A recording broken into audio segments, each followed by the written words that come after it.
Hey folks, in this video I will guide you through how to record the mic audio in Audacity. So first of all, open the Audacity and you will see interface immediately. So to record the audio, simply click on this red circle and it will start recording your audio. As you can see, it started recording my audio.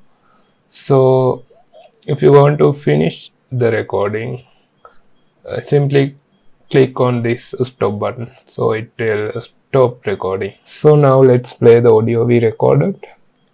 Recording your audio. As you can see, it started recording my audio.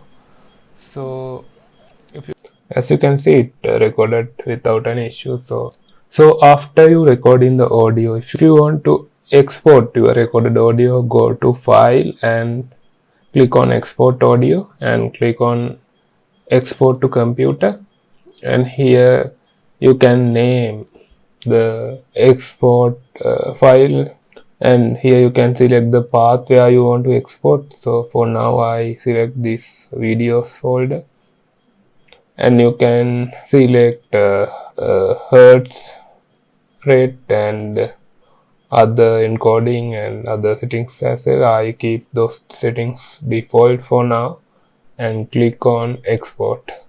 So now if I go to videos, so you can see the audio file I recorded is exported to this location. If you find this video is helpful, make sure to subscribe and like the video. If you have any questions, feel free to comment below. I will get back to you. So see you in the next video.